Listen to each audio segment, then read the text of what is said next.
Subscribe now and press the bell icon. Never miss an update. everyone, welcome back to our YouTube channel Nandini Singh classes पर आप सभी का स्वागत है। आज बच्चों हम लोग कॉमर्स ग्रुप का जो मेन सब्जेक्ट होता है, सबसे इम्पोर्टेंट सब्जेक्ट अकाउंट्स के बारे में जानेंगे कि अकाउंट्स क्या होता है, अकाउंट्स का क्या टाइप्स है, कितने टाइप्स के होते हैं और उसको कैसे आइडेंटिफाई करते हैं। तो आइए देखते हैं अकाउंटिंग क्या है। What is the meaning of accounting? तो accounting क्या है बच्चों? Accounting is the art of classifying, analyze and recording of business transaction in term of money is called accounting. ठीक है, इसका हिंदी में मीनिंग क्या होगा कि कोई भी बिजनेस के ट्रांजेक्शन को जब रिकॉर्ड करते हैं, एनालाइज करते हैं और क्लासिफाई करते हैं किसमें, इन टर्म ऑफ मनी के रूप में, तो वो हमारा अकाउंटिंग कहलाता है। अकाउंट्स कितने टाइप्स के होते हैं? 2 टाइप्स के। क्या? पर्सनल अकाउंट और इम्पर्सनल अकाउंट। अब पर्सनल अकाउंट क्या होते हैं बच्चों? तो पर्सनल अकाउंट्स मीन्स होते हैं कि किसी भी कंपनी के नाम, ओके, एंड किसी भी पर्सन के नाम, ठीक है, उसको हम लोग बोलते हैं personal account. Any company's name and any person name is called personal account. Impersonal account क्या होता है? पर्सनल अकाउंट को छोड़ के सारे अकाउंट इम्पर्सनल अकाउंट में आते हैं। अगर मान लो कोई भी बिजनेस हमारा किस किस चीज से चलते हैं, हम उसमें हर बिजनेस में लगाने के लिए सबसे पहले कैपिटल चाहिए होता है, लाइबिलिटी चाहिए होता है, एसेट्स चाहिए होता है। तो ठीक उसी तरह कंपनी का नाम चाहिए होता है। तो जो कंपनी का नाम होता है और इंडिविजुअल पर्सन का नाम होता है उसको हम लोग बोलते हैं पर्सनल अकाउंट। और कंपनी के नाम को और इंडिविजुअल पर्सन के नाम को अगर छोड़ दे तो बचा हुआ जो चीज है वो हमारा कहलाता है इम्पर्सनल अकाउंट। अकाउंट को 2 पार्ट्स में डिवाइड किया गया है, किसमें? रियल अकाउंट और नॉमिनल अकाउंट। ठीक है, तो रियल अकाउंट क्या होता है?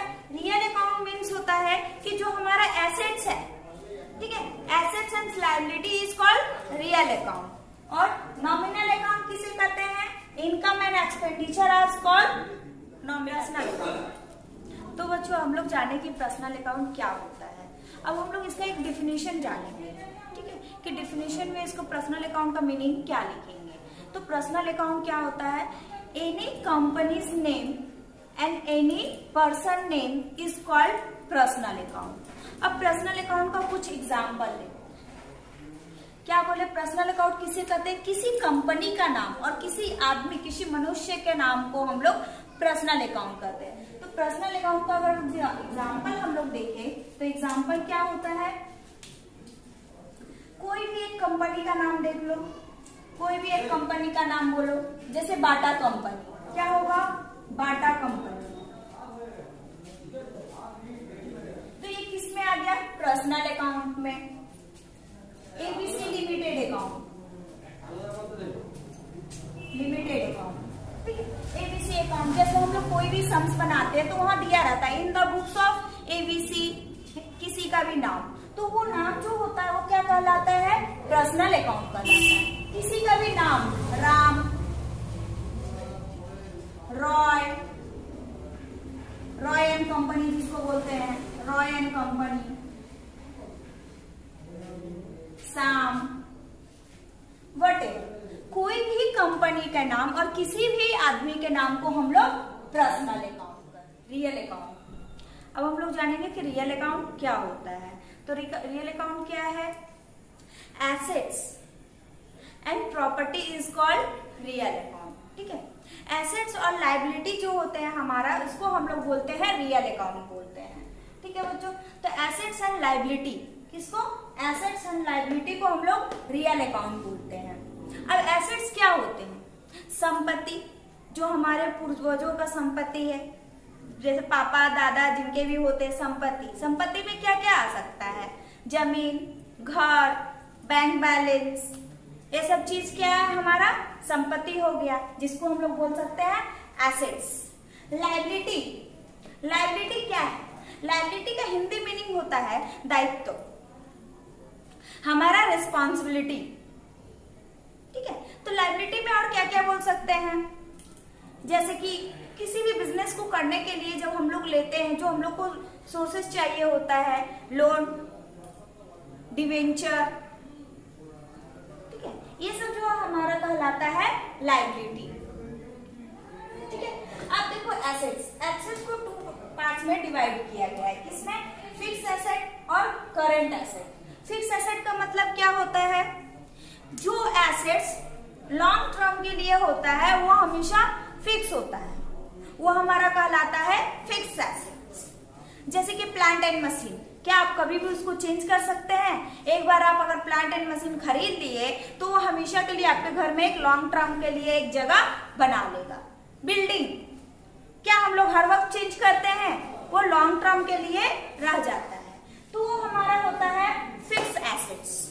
अब एक है current asset. Current asset means होता है जो करंट एसेट, तो करंट एसेट क्या होता है, जो हम लोग एक ईयर के अंदर जो यूज किया जाता है, एक साल के अंदर, ठीक है, वो लॉन्ग टर्म के लिए नहीं है, ये शॉर्ट टर्म के लिए होता है, और एक सालों के लिए ही चीज को जो हम लोग यूज करते हैं उसको हम लोग बोलते हैं करंट एसेट। जैसे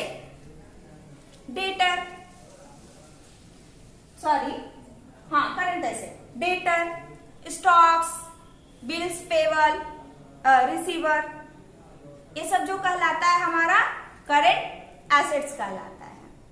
अब आते हैं फिक्स एसेट को 2 पार्ट्स में डिवाइड किया गया है, किसमें, टेंजिबल और इनटेंजिबल में। टेंजिबल मतलब क्या होता है, टेंजिबल मतलब जिसको हम टच कर सकते हैं और जिसको हम फील कर सकते हैं, वो हमारा कहलाता है टेंजिबल एसेट्स। ठीक है, और है इनटेंजिबल। इनटेंजिबल मतलब क्या होता है, जिसको हम टच नहीं कर सकते हैं और ना ही फील कर सकते हैं, बट उसका वैल्यू जो होता है इन टर्म ऑफ मनी में, वो हमारा कहलाता है इनटेंजिबल एसेट। जैसे कि टेंजिबल एसेट में क्या बोल सकते हैं, जिसको हम लोग टच कर सकते हैं, क्या है, बिल्डिंग। क्या आप उसको टच नहीं कर सकते हैं? टच कर सकते हैं, तो बिल्डिंग क्या है, tangible asset. Furniture, tangible asset. Machinery, tangible asset. Land, tangible asset. ये सब क्या है, जिसको हम टच कर सकते हैं, फील कर सकते हैं, वो होता है टेंजिबल एसेट। अब इनटेंजिबल एसेट क्या होता है, इनटेंजिबल एसेट मतलब जिसको हम लोग ना टच कर सकते हैं ना ही फील कर सकते हैं, बट उसका value in term of money में मेजरमेंट कर सकते हैं, वो कहलाता है इनटेंजिबल एसेट। जैसे गुडविल, जैसे गुडविल। गुडविल क्या है, गुडविल एक वैल्यू है, रेपुटेशन। किसी भी प्रोडक्ट का जो वैल्यू होता है, रेपुटेशन होता है, तो उसको क्या हम लोग टच कर सकते हैं, उसको क्या हम लोग फील कर सकते हैं? नहीं कर सकते। बट गुडविल भी क्या है, एसेट्स है। कौन सा एसेट्स है, इनटेंजिबल एसेट, जिसको हम लोग टच और फील नहीं कर सकते, बट उसका वैल्यू मार्केट में बहुत ज्यादा है। ओके बच्चों, और एग्जाम्पल, ट्रेडमार्क। किसी भी जो हम लोग का किसी भी चीज में जो एक ट्रेडमार्क दिया रहता है, जैसे हम लोग सोना जब खरीदते हैं तो सोना में जो होल मार्क रहता है, होल मार्क सोना, तो होल मार्क वो क्या है, एक ट्रेड मार्क है। उसको क्या हम लोग छू सकते हैं, टच कर सकते हैं, बट उसका मार्केट में वैल्यू बहुत ज्यादा होता है, तो वो भी क्या हो गया, एक तरह का एसेट्स हो गया। कौन सा एसेट्स हो गया, इनटेंजिबल एसेट्स। पैटेंट, कॉपीराइट, ये सब क्या है, इनटेंजिबल एसेट का एग्जाम्पल है। Nominal account. अब हम लोग जानेंगे कि नॉमिनल अकाउंट क्या है। तो नॉमिनल अकाउंट का मतलब क्या होता है कि जितने भी एक्सपेंसेस है, लॉसेस है, इनकम है, गेन्स है, उसको हम लोग नॉमिनल अकाउंट करते हैं। अगर इंग्लिश में इसका डिफिनेशन बोलेंगे तो क्या लिख सकते हैं, nominal account means all expenses, losses and income and gains is called nominal account. ठीक है बच्चों, अब ये देखिए ये टाइप्स नहीं है, यहाँ जस्ट हम ऐसे करके दिखा रहे हैं कि लॉसेस और एक्सपेंसेस का अंदर क्या क्या आता है और इनकम और गेन्स के अंदर क्या क्या आता है। लॉसेस का मतलब क्या होता है कि जो लॉस हो गया, जो हानि होता है वो हमारा लॉसेस कहलाता है। जैसे कि मान लीजिए बैड डेट, आप लोग सुने होंगे। बैड डेट क्या होता है? हम किसी को पैसा दिए और वो मेरा पैसा लेके भाग गया, तो वो क्या कहलाता है? Bad date. तो बैड डेट क्या हो गया? लॉसेस हो गया। ओके, कोई भी सामान को बेचे, हम खरीदे थे 10 रुपया में बट हम बेचे उसको 6 रुपया में, तो 4 रुपया का लॉस हो गया, तो वो कहला गया आपका लॉसेस में। अब आता है एक्सपेंसेस। एक्सपेंसेस का मतलब क्या होता है? जो खर्चे हैं, हमारा जो खर्चा होता है, डेली यूजेस, घर में जो खर्चे होते हैं, जैसे रेंट, घर का जो रेंट देते हैं, इलेक्ट्रिक चार्ज, किसी भी के तरीके के bill, phone bill, telephone bill, whatever, तो ये सब क्या है? हमारा खर्चे हैं। कैरेज, जो हम लोग भाड़ा आते हैं ट्रेन से या फिर बस से, तो ये भाड़ा, कैरेज, ये सब कहलाता है क्या? हम लोग का एक्सपेंसेस। अब इनकम क्या है? आप लोग को अच्छे से पता होगा इनकम क्या है। किसी भी चीज को जब करके हम लोग को एक इनकम मिलता है तो वो हमारा इनकम कहलाता है और गेन्स कहलाता है। तो आइए इन लोगों को कुछ एग्जांपल जानते हैं। जैसे बता दिए, लॉसेस में आपका क्या हो सकता है? Bad debt, sale of machinery, sale of furnitures, ये सब के ऊपर जो लॉसेस हो जाते हैं। एक्सपेंसेस, सैलरी, क्या क्या? सैलरी, वेजेस, चार्जेस, ये सब हम लोग क्या कहलाएगा? एक्सपेंसेस। और इनकम मीन्स हो जाएगा कमीशन रिसीव। ओके, और भी जितना इनकम है वो सारा हमारा इनकम में आएगा। अब एक आइए एक सम्स बताते हैं जिससे आइडेंटिफाई हो जाएगा कि कौन सा किस में जाता है। ठीक है, ये रियल अकाउंट, नॉमिनल अकाउंट और पर्सनल अकाउंट को चेकआउट करेंगे, एनालाइज करेंगे कि कौन सा अकाउंट किसके अंदर जाएगा। आइए देखते हैं। जैसे कि अब हम लोग एक सम्स देख के चेक कर लेंगे कि सारा समझ में आया है या नहीं। तो देखो क्या है, क्वेश्चन क्या है? Which one is real account, nominal account and personal account? इनमें से कौन सा रियल अकाउंट है, नॉमिनल अकाउंट है और पर्सनल अकाउंट है, इसको हम लोग को एनालाइज करना है। तब देखो क्या है, कमीशन रिसीव। अभी हम बोले थे कमीशन रिसीव, कमीशन हमको किसी से मिल रहा है तो क्या है? इनकम है। तो इनकम क्या होता है? Nominal account. इनकम क्या होता है? Nominal account, nominal account. ठीक है, कमीशन पेड, कमीशन पेड कर रहे हैं तो क्या है? एक्सपेंसेस है। तो एक्सपेंसेस क्या होता है? नॉमिनल अकाउंट, तो do nominal account. Purchase, purchase क्या है? एक्सपेंसेस है, तो ये भी नॉमिनल अकाउंट होगा। डू का मतलब होता है वही नॉमिनल अकाउंट। ठीक है, सेल, सेल क्या है? इनकम है, तो इनकम क्या होगा? नॉमिनल अकाउंट होगा। टाटा कंपनी, टाटा कंपनी क्या है? किसी कंपनी का नाम है। तो क्या बोले थे? किसी भी कंपनी के नाम और किसी भी पर्सन के नाम को हम लोग पर्सनल अकाउंट बोलते हैं। तो टाटा कंपनी क्या हो गया? Personal account, personal account. Bata company, ये भी पर्सनल अकाउंट हो गया। राम एंड एनी नेम, ये भी क्या हुआ? पर्सनल अकाउंट हो गया। फर्नीचर, फर्नीचर क्या है? एसेट्स है। कौन सा एसेट्स है? बोलो, फिक्स एसेट है। फिक्स एसेट का कौन सा एसेट्स है? टेंजिबल एसेट्स है। ओके, तो क्या है? एसेट्स किस में जाता है? रियल अकाउंट में। तो फर्नीचर क्या होगा? Real account. सैलरी, सैलरी क्या है? एक्सपेंसेस, खर्चा। ठीक है, तो ये क्या हो जाएगा? Nominal account.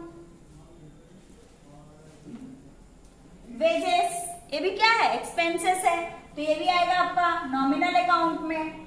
अब है गुडविल, अभी बताए थे गुडविल क्या है? एसेट्स है। कौन सा एसेट्स है? इनटेंजिबल एसेट है। तो इनटेंजिबल एसेट क्या होता है? रियल अकाउंट होता है। क्या होता है? Real account. पैटेंट्स, ये भी क्या है? रियल अकाउंट है। ट्रेडमार्क, ये भी क्या है? Real account. तो आई होप बच्चों आप लोग को अच्छे से समझ में आ गया होगा। किसी को अगर कोई डाउट है तो वो कमेंट में हमको बताएंगे, ठीक है बच्चों। और आपको इससे अगर बोर्ड पे कुछ भी समझ में नहीं आ रहा है, कुछ भी लिखा हुआ, तो आपको पूरा पीडीएफ नीचे रहेगा डिस्क्रिप्शन में, वहां से आप लोग डाउनलोड कर लीजिएगा और अच्छे से कॉपी में नोट कर लीजिएगा। ये चैप्टर क्लास 11 के बच्चों के लिए बहुत ज्यादा इंपॉर्टेंट होता है, क्योंकि अकाउंट्स एक मेन सब्जेक्ट होता है हमारे कॉमर्स के लिए। ओके बच्चे, थैंक यू।